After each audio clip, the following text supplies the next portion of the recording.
Hello everyone, कैसे हो आप सभी लोग। इस वीडियो में मैं डिस्कस करने वाला हूँ आपसे एसएससी सीजीएल 2019 टीयर 2 के रिजल्ट के बारे में। ठीक है, एसएससी ने नॉर्मलाइजेशन का फॉर्मूला इंप्लीमेंट करा है और उसके बाद फाइनली आपकी कट ऑफ दे दी, लेकिन मार्क्स नहीं बताए नॉर्मलाइज मार्क्स कितने होंगे। हर बार क्या होता था 4 से 5 दिन में मार्क्स आ जाते थे।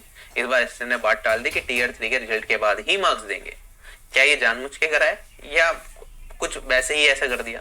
देखो, इसके पीछे एक बहुत बड़ा रीजन है। एसएससी ने ये चीज जानबूझ के करी है क्योंकि एसएससी को भी पता है इस बार कितना बड़ा ब्लंडर हुआ है, उन्होंने क्या करा है। 2018 में जब पेपर हुआ था, तीनों शिफ्ट का लेवल लगभग मेंटेन था, बहुत ज्यादा डिफरेंस नहीं था तीनों शिफ्ट्स में। तो नॉर्मलाइजेशन के फॉर्मूले ने काम करा, बहुत अच्छे से काम करा, चीजों को बैलेंस कर दिया तीनों शिफ्ट्स को। इस बार क्या हुआ, टीसीएस ने जब पेपर बनाया, ठीक है, 2 शिफ्ट तो सेम लेवल की बना दी लगभग 15-16 तारीख की, और 18 तारीख का पेपर बना दिया बहुत हल्का।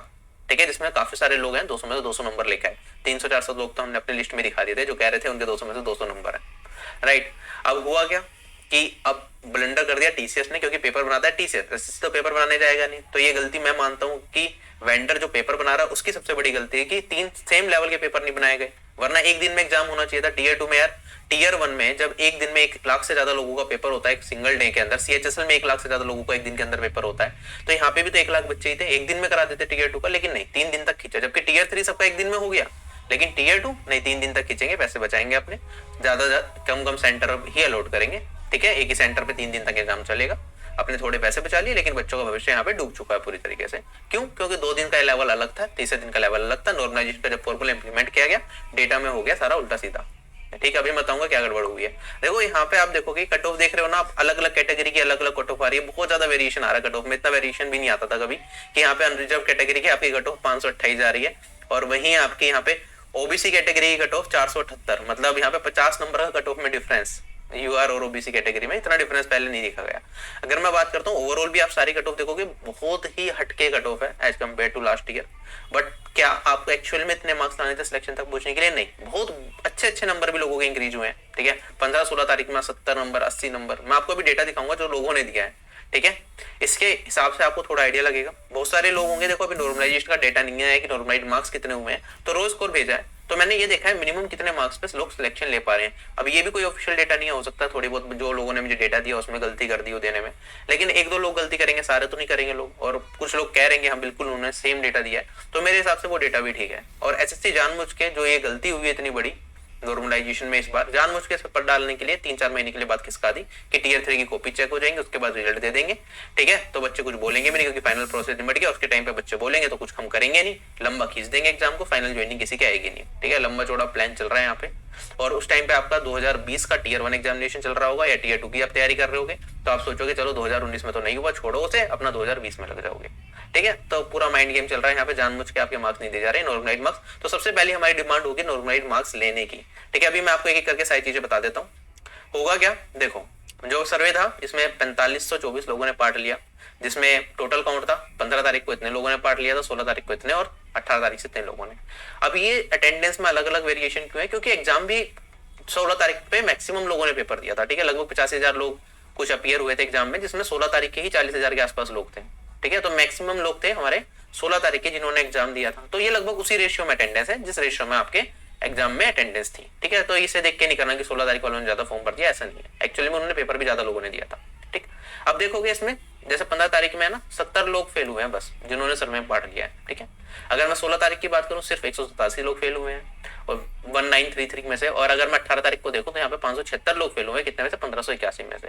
अगर ओवरऑल फिगर देखता हूँ ना, तो यहाँ पे परसेंटेज फेल जो हो रहे हैं जिन्होंने सर्वे में पार्ट लिया, देखो अब सर्वे में इतने लोग पार्ट लेते हैं तो प्रिजुडाइज तो होंगे नहीं कि मैं 18 वाला तारीख का हूं तो मुझे सर्वे में पार्ट लेना, 15 तारीख का हूं तो सर्वे में पार्ट लेना, मैं फेल हुआ हूं तो सर्वे में पार्ट लेना, पास हुआ हूं तो ही पार्ट लेना है। ऐसा कुछ नहीं, वो सभी की मेंटेलिटी एक तरीके से चलती है। एसएससी भी तो यही मानता है ना नॉर्मलाइजेशन में कि इक्वल टैलेंट पूल है हर शिफ्ट में, तभी नॉर्मलाइजेशन का फॉर्मूला इंप्लीमेंट किया जाता है। तो मैं भी ये मान रहा हूँ कि इक्वल टैलेंट पूल है, सभी तरह के लोगों ने सर्वे में पार्ट लिया होगा, थोड़ा बहुत आगे पीछे हो गया होगा, 19-21 चलता है। तो आप देखो कि 15 तारीख से कितने परसेंट लोग फेल हुए हैं जिन्होंने सर्वे में पार्ट लिया, उनकी बात कर रहा हूँ 6.9%, 7% मान लो। 16 तारीख से 9.5% लोग फेल हुए हैं जिन्होंने सर्वे में पार्ट लिया, इसकी कोई ऑफिशियल गारंटी नहीं है, एक्चुअल डेटा डिफर कर सकता है। और अगर मैं 18 नवंबर की बात करूंगा तो 18 नवंबर से 36% लोग कह रहे हैं जो फेल हो गए। ठीक है, तो ये डेटा लगभग सेम है, 6, 7 और 9 कंपेरेबल, 1-2% आगे पीछे चल जाता है, लेकिन यहाँ से 9 से 36 पे जब करना एक बड़ी चीज है। तो यहाँ पे कुछ ना कुछ तो झोल हुआ है।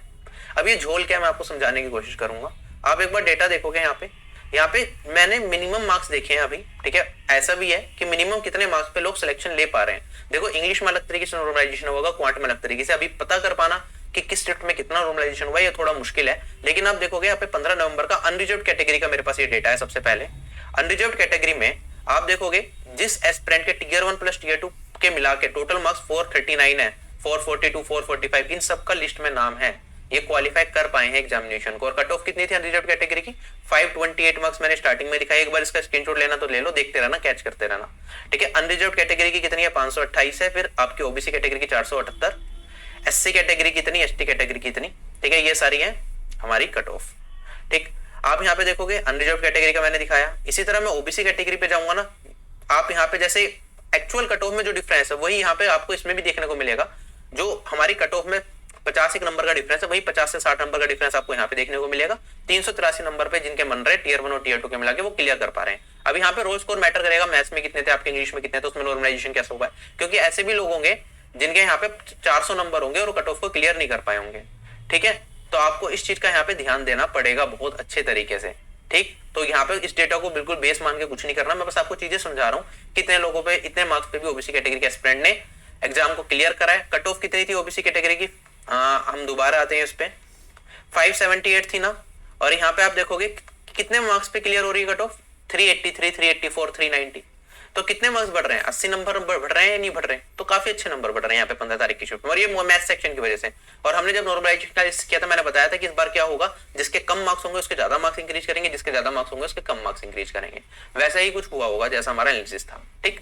उसके बाद बात करता हूँ मैं यहाँ पे, ठीक है, अदर कैटेगरी की। ईडब्ल्यूएस कैटेगरी पे आया तो 364 नंबर पे लोग सिलेक्शन ले पा रहे हैं। वही कंपैरिजन जैसे कट ऑफ में हम देख रहे हैं ना डिक्लाइन, उतना ही डिक्लाइन है यहाँ पे मार्क्स का जिसमें बच्चे सिलेक्शन ले पा रहे हैं, ठीक है। उसके बाद एससी कैटेगरी में 316 नंबर पे, 350 नंबर पे कुछ लोग बोल रहे हैं। 316 वाली एंट्री ये फेक हो सकती है, ठीक है। 342, 344 ये सारी मेरे ख्याल से सही एंट्री होंगी, ठीक है। 15 नवंबर से इतने मार्क्स पे सिलेक्शन हो रहा है। और यहाँ पे आप देखोगे अदर कैटेगरी में एसटी कैटेगरी इतने मार्क्स पे सिलेक्शन ले पा रहे हैं, 15 तारीख में उनका कट ऑफ क्लियर हो रही है, ठीक है, क्वालिफाई कर रहे हैं। ऐसे अगर मैं 16 तारीख पे आऊंगा तो 16 तारीख पे भी सेम डेटा, ये पहली एंट्री को छोड़ देना, हो सकता है ये फेक हो। 416 पे तो नहीं हो रहा होगा किसी का, ये हटा दी मैंने। इसके बाद 444, 460, 460, मतलब 460 अगर नंबर आ रहे हैं आपके ओबीसी कैटेगरी से, मतलब अनरिजर्व कैटेगरी से, 16 तारीख के पेपर में आपकी कट ऑफ क्लियर हो रही है यहाँ पे, ठीक है। मैथ्स में आप देख लो कितना स्कोर आ रहा है आपका रो, और उस हिसाब से है, ठीक है। हो सकता है कुछ लोग ऐसे भी हो जिनका 470 नंबर हो, क्लियर ना हुआ हो कट ऑफ, ठीक है। वो इंग्लिश और मैथ्स का वेरिएशन टीयर 1 में कितने मार्क्स थे उस पर मैटर करेगा, ठीक है। तो ये अलग चीज है, अभी इस पे मत जाना, बस मैं आपको समझाने की कोशिश कर रहा हूँ कि नॉर्मलाइजेशन में कितने कितने मार्क्स लगभग बढ़े हैं, ठीक है। अगर टीयर 2 का ही आप देखो, ठीक है। ऐसे 16 नवंबर की 5 है, यहाँ पे सभी शिफ्ट का देख सकते हो। ओबीसी कैटेगरी के लगभग 401 है, ठीक है, लगभग 40 नंबर, वही 45 नंबर घट गए, तो वही रेशियो में कटेगा। अगर ईडब्ल्यूएस कैटेगरी की बात करूं, इसमें ईडब्ल्यूएस में भी 406 कुछ ही दिखा रहा है मिनिमम, तो जो लोगों ने पार्ट लिया वैसे ही रहा होगा। उसके बाद एससी कैटेगरी में वही 40-50 नंबर और कम हो गए, और फिर एसटी कैटेगरी में थोड़ा सा और कम, ठीक। तो सारी की सारी चीजें वैसी चल रही है।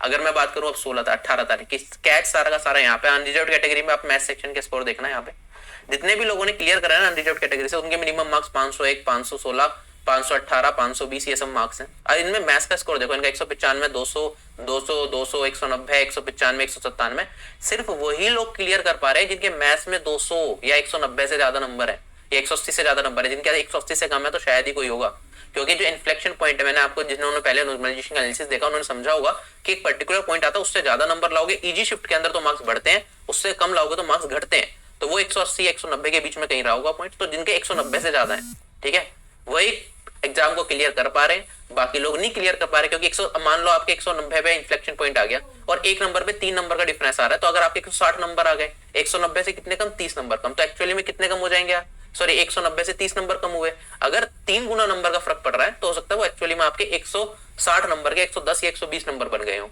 ये क्वांटिटेटिव एप्टीट्यूड में ऐसा हो सकता है।